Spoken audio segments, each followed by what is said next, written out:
Hello, intellectuals. This is Ian and with my girlfriend Taty. We are in Daphne, Alabama. This video is not going to be a silly one, or it's going to be more of a serious one. So the reason we are in Daphne, Alabama, of all places, if I thought last week I'd be in Daphne, Alabama, I'd laugh at myself because a situation happened in the Panhandle where we live, Panama City, Florida.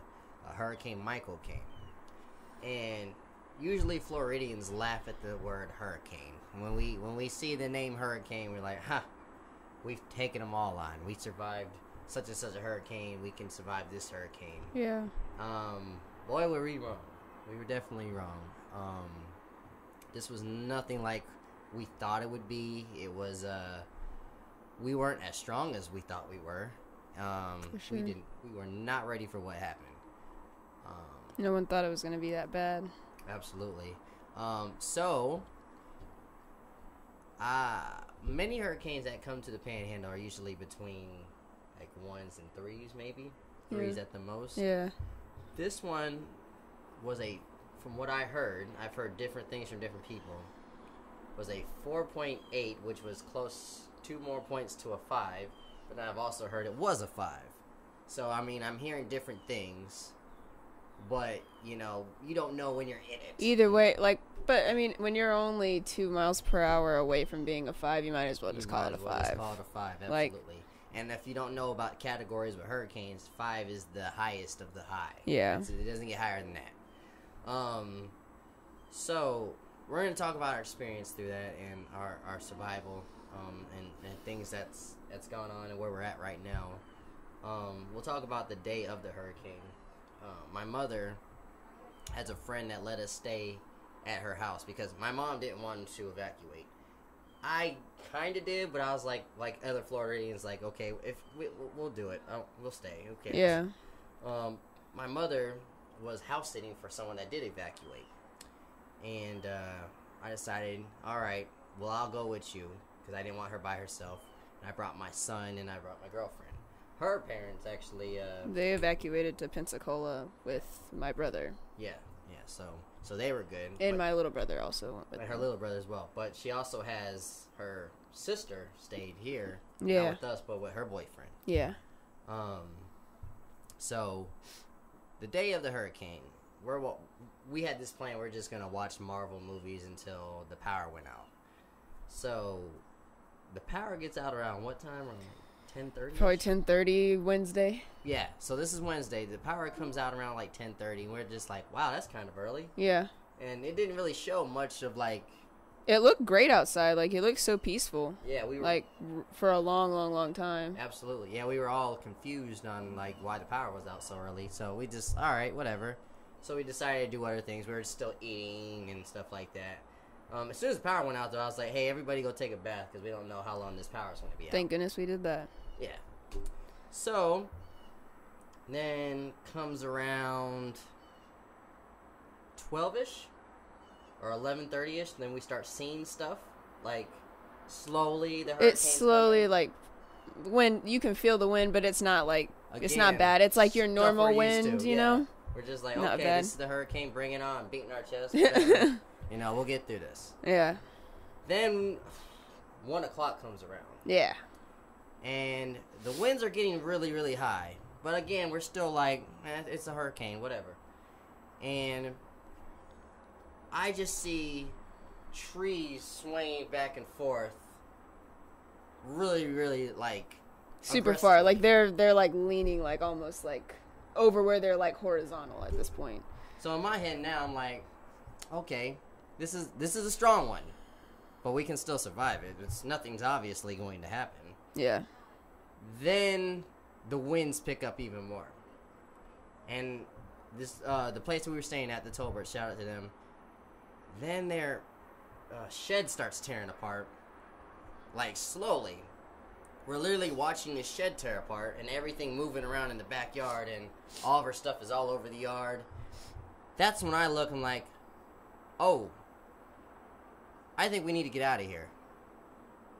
And I'm Of course, out. by then that it's like way too late. Exactly. I'm freaking out. I'm pacing back and forth like, yo, I'm packing our stuff right then and there. Like, we got to get out of here.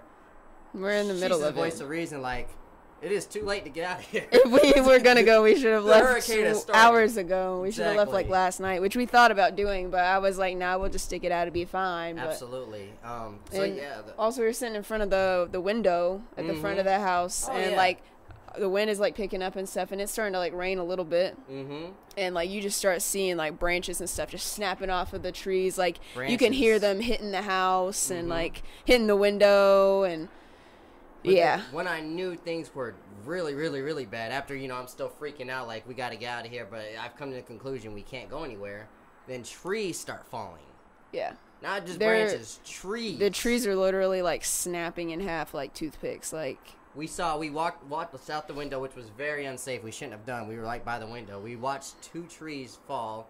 One of the trees fell where her car was parked. I made her move at the last minute, so her car is great, but it would have been gone if we didn't move it. Yeah. Where we were at, all the fencings around us was gone. Oh yeah, the fence was completely gone. You couldn't see it anymore. The whole backyard was completely flooded. Yeah, absolutely. Like the shed was obviously completely gone. Like. And in this moment of the trees falling, the shed disappearing, and the fence gone, I just said, screw it. If we're gonna die, we're gonna die. My son, I put in the hallway watching movies because we still had a charge on the laptop. I just laid down with him.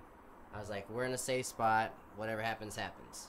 So we're there for a while, and then all of a sudden, the wind stops, and the sun immediately comes out. It was crazy. Like, it was like as sunny as it is like out here right now. Like it was beautiful. It was completely clear. So no rain, no wind. No wind. It looked like right now. It was beautiful. It went from like completely like gray, dreary, loud, like if I didn't terrifying. Think it was real life, I would have thought it was like a movie. We were like, what is going on right now? And that was obviously like when we were in the eye. That was the eye. So I go outside. I open the door, go outside, start like recording a little bit, and so did the neighbors.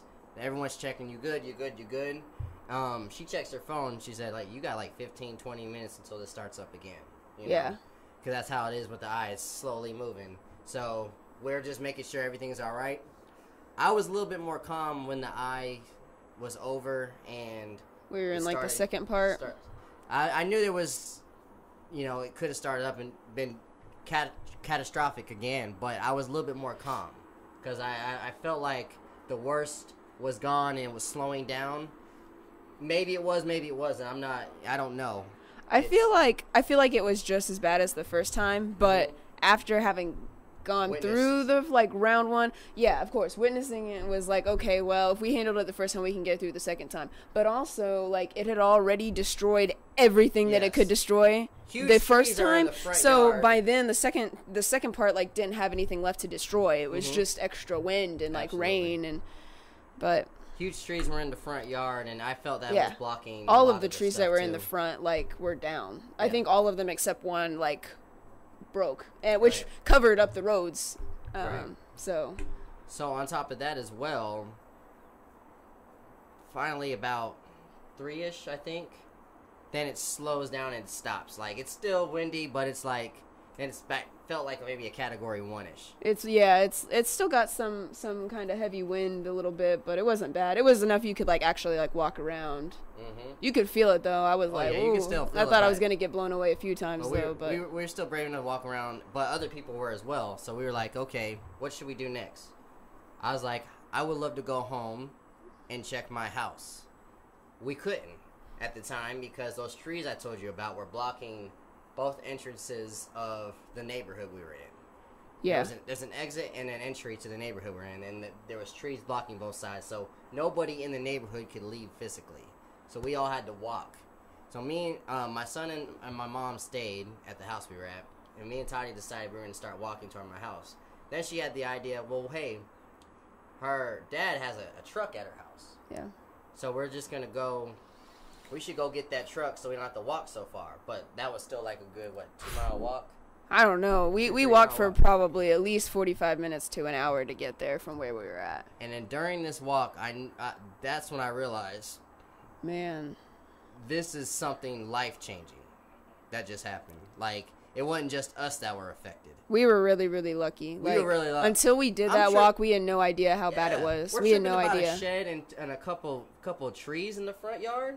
We start walking down these neighborhoods trying to, maneuver to get to our house. Yeah, because there's trees and power lines and everything all down, which you have no idea if these power lines are still, like, active or not. Like, Yeah, we had to jump over power lines, and we see literally houses with no roofs. That's when I was like, oh, my God. Houses with no roofs. We see beat up cars. No roofs, no ceilings. There was houses where like their walls were just completely collapsed in. Like there was like no house left, literally. I just started thinking, it wasn't God, at standing. that moment, I was like, whoa, okay. I'm freaking out about what happened to us. The rest of the city of Callaway where we live is like, whoa. Unrecognizable, looked like a war zone. Yeah. Straight up. I'm not even joking. Looked like an atomic bomb went off. Literally, like one of the main streets. Like I've lived there for 20 years and I've gone up and down that street every single day of my life to go anywhere because I live like right off of that like main street in Callaway, and you just couldn't recognize anything. Absolutely. You like turn on that street and you're like, what is this? And I've lived in Callaway a long time too, and as we're walking, we're running into people that we know, like, are you okay, are you good? We're looking at their damages, like, oh.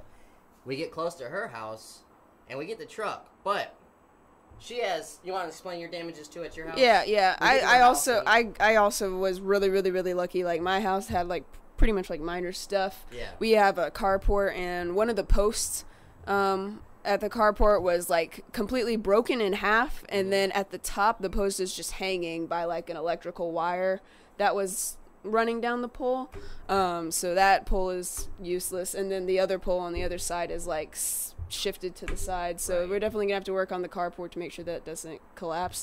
But and then we had some like water damage. I think that got like in the attic, so hopefully that doesn't completely destroy our ceilings. But and got off very lucky. And my dad he just put in a new shed like a couple months ago. And in the roof there's, I don't know, 3 or 4 like pretty big holes. And water got in there, but other than that, we definitely like made out pretty well, especially compared to so many other people. So many other people are completely displaced and have nowhere to go. So we finally get to her house. We get the truck. We look at the damages. Then we're going to try to attempt to go to my house. That day we could not get to my house because there's literally, like we said, trees and power lines.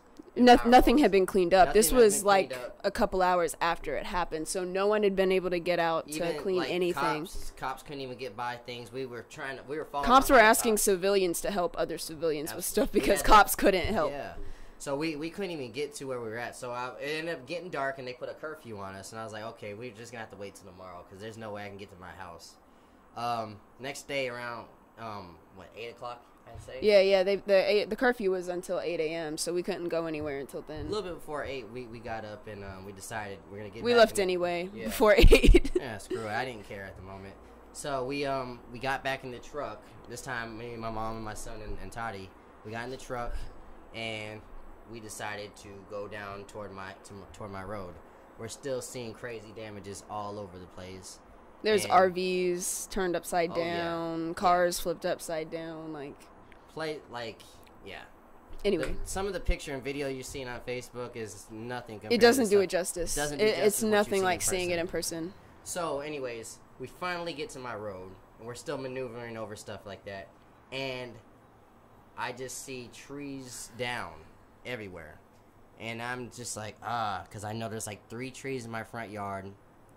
Can't even count how many are in my backyard.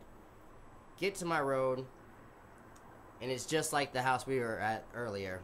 It's blocked by trees. Can't get through. So we had to park literally like on the edge of the road and walk it. Go over trees and under trees just to get to my house. And I'm devastated when I see my house. It's about 3 to 4 trees on top of my house. And my garage is literally disconnected from my house.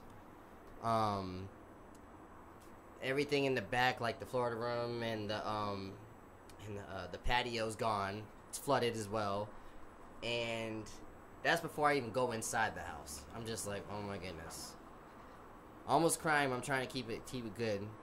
Go inside. There's holes everywhere. There's like about 5 holes inside from the trees, and I'm calling for my cat. My cat was, we thought it would be okay to have the cat there for a night. Terrible mistake on my part. Cat's there, but he's looking shook up. So we look. My room is semi okay. My door was out of my window was out of place, but I put it back in. No glass damage. My son's room was okay. Both bathrooms though. My bathroom, my mom's bathroom it's gone. The ceilings were completely inside the bathroom, and then because of that falling, it broke a bunch of stuff, like the toilet. Absolutely. In your mom's bathroom, the top of the toilet was broken off the rest of the toilet. Right. The kitchen as well had damaged glass everywhere from like the dishes and the cups, and again, tree came through the ceiling. Same with the family living room, same situation, and of course the garage is detached from the house. The trees are. I don't even think a tree fell. Did the tree even fall in the garage? No, it was just detached from the house and collapsed. All the stuff in my garage is stuck in there. I can't even get it. So that's that. So at that moment, we just grabbed what we could and decided to check on other people that we know in Callaway, because we got a lot of friends that are like family. We checked on this lady that's like my grandmother. We call her Miss Granberry, or not Miss Granberry, Miss Kinnerman. Her roof was gone. She had a straight up skyline. When you walked up to the house, you're expecting a front door to be there, and the front door was completely detached from the house and inside the house, standing up about 8 feet inside the house. This was one of the ladies that wanted to stay. His son had to physically make her leave. She would have died if she would have stayed. As long as my mom too. My mom too. And next time I'm going to be more firm. We're going to make her leave next time. Because when I hear the name hurricane, I'm just going to be out. I'm not playing with that no more. It's not even a funny word to me no more.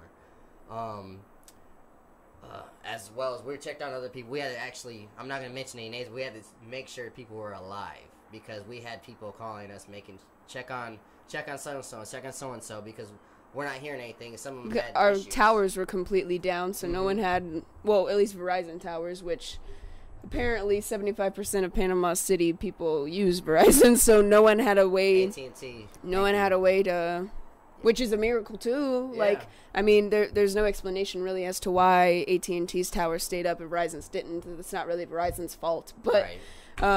But AT&T is kind of a jerk for not opening up their towers to people, because people still don't have a way to communicate with people. There are people that still haven't talked to their families, and it's Saturday, and that happened Wednesday. And they're like, "Hey, has anyone heard of?" I had a friend, Robert Mitchell. I just heard from him today. The hurricane was how many days ago? 3 days ago? It was Wednesday. It is Saturday today. Saturday. I just heard from him for the first time. I was trying to get in touch with him. I couldn't hear anything from him. But, we had to literally check to see if people were still alive, and had people out of town checking to see what's going on with their house. The day after this, though, we went back to my mom's friend's house, spend the night.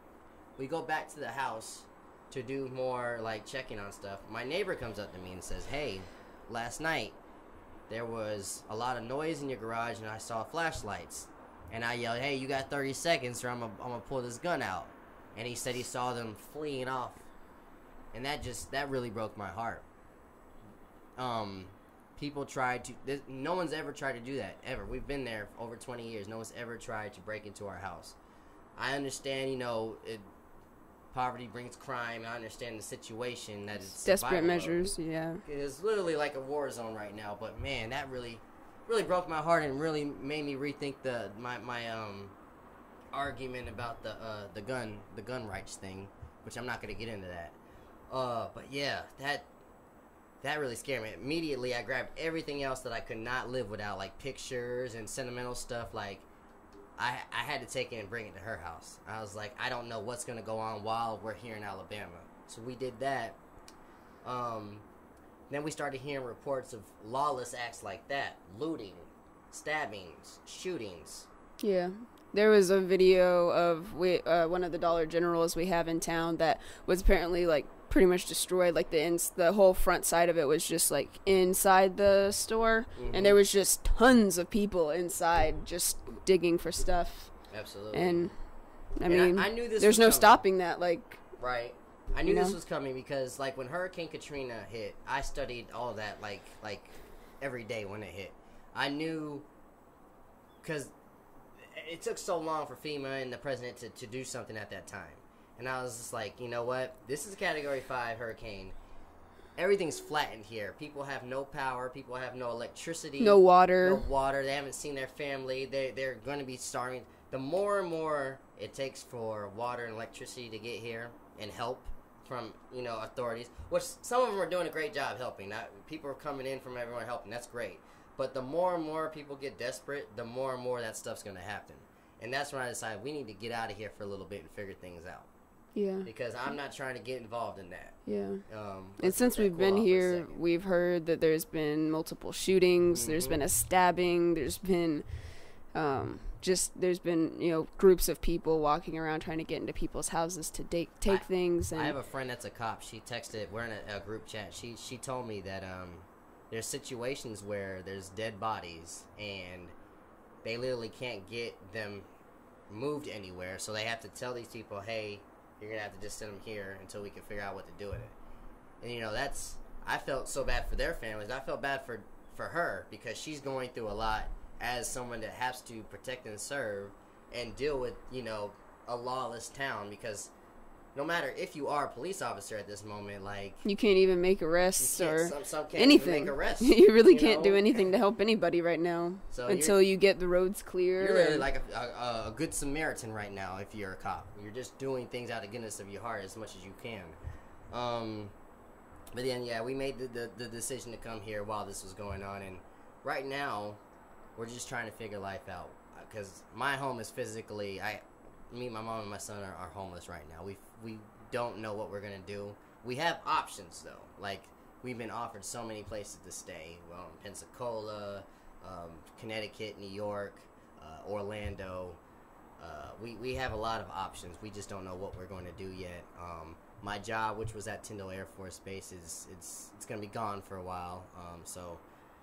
And that's another thing. A lot of people don't have jobs anymore. Yeah. And even if your place of work is still standing, you either don't have a method of transportation. If you do have a method of transportation, you can't get there because of road blockage.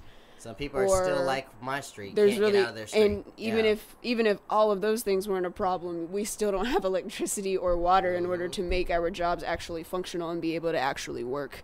So I've came to the conclusion, if you're not part of the cleanup crew, there's really no reason to stay in Panama City. And it's just so... It's so completely destroyed that, like, it's going to be literally years before the city gets back to even remotely being what it once was. Absolutely. So unless you're willing to sit there and wait for a city to become a city again, there's nothing there really for you anymore. There's like no Walmarts really. There's...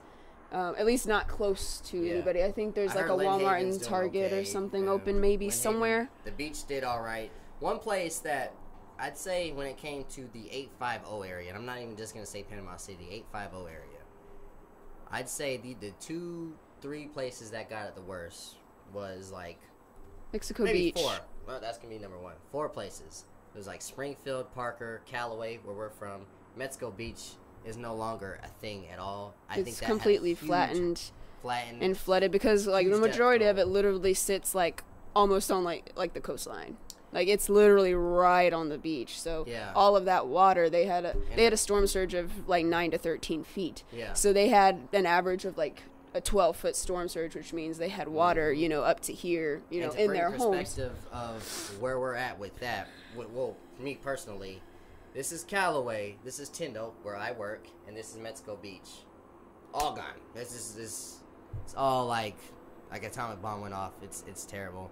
And that's my life right now. This is no work, no home, and no school. No school. Too. I'm in school, and of course, like Isaiah, his son is in school, and we don't have school anymore either. Yeah. So right now we're just trying to figure things out. We're happy to be alive. I'm happy. As sad as and freaked out I was with everything, I'm glad I had my girlfriend, my mother, and my son with me at the time. I'm glad she got to contact all of her family. I'm glad we survived. Not many people got that lucky. And damages, it's just stuff at the end of the day, man. But it's okay to be upset about that. It's okay. It is okay to be upset about that. And don't let anybody make you feel like crap for doing that. that stuff is important to people. Oh, yeah. You know, people are, they don't have any pictures Absolutely. of their families anymore, or... Yeah, so true. Anyways, this is where we're at. As the intellectual controversy goes, there's a 95% chance that I'm going to be moving, and Mick as well, and we might not be moving in the same areas, so the channel is not going to be dead, but there might not be a lot of me and him together anymore.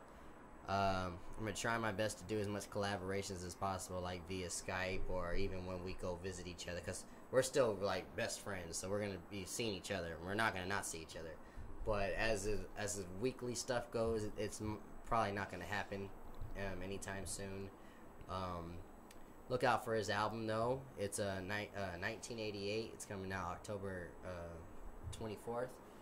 But, yeah, hopefully we can get one more episode together, and then we'll figure that out from there. Me and Taty are leaning more toward Connecticut or Pensacola to relocate right now. We're trying to figure that out. But right now I'm just thanking things, and I'm loving. Thank you all for the support and love and all the help you've given us and everybody in Panama City. We've came together and helped each other out, and I appreciate that. Thank you to all the people from other cities in Florida and wherever else they've been coming from. I know that there's been teams from Tampa and I think Orlando and other places that have sent just miles of first responders to help. So thank you for that. Hey, and everybody stay Every strong. little bit helps. There's I'm gonna put FEMA in the description. I'm gonna put any other sources of like help, like FEMA, Red Cross. I don't know what else. I'm going to just put all that information. I'm going to figure it out. And there's people that have also started GoFundMes. GoFundMes, I mean, yeah. We're going to need every penny that we can get, like, helps to rebuild an entire city. And we lucked out, because since I work for the United States military, I'm going to be okay. And my mother had insurance, so she's going to be okay. But not everybody is as lucky as me, Taty, or my mother. So yeah. If you see somebody that's really, really struggling, man, please reach out and help them. Every little bit, even if it's, a loaf of bread and, like, some peanut butter and jelly, like... Yeah, seriously. Because that's another thing. You don't have electricity, you don't have a way to keep your things cold, and everything is completely, you can't eat it anymore. So, non-perishables... And here, let me give a message to the water, looters. Let me give a message gas. To the looters and stuff like that. I get it. I understand. But let's not do that, man. Especially my black brothers and sisters, man. Let's not give society the pleasure of having them think that's what we are. Please, if you really, really need something, reach out. I got you, man. I got you. If I don't have it, I can get it. Seriously.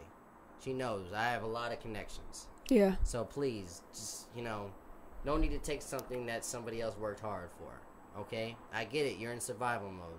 But, like, everybody is in survival mode. Everybody's in survival mode, but don't be stubborn, and we got to stick together and not work against each other. Don't take something that somebody's. Don't be stubborn and not accept help. That's what I'm saying. I get it. As a man, I get it. I'm stubborn and stupid, but let somebody help you before you do that. Okay. Much love. 850 strong. Until next time. Is there anything else you wanted to add? I don't think so. All right, signing out. Love.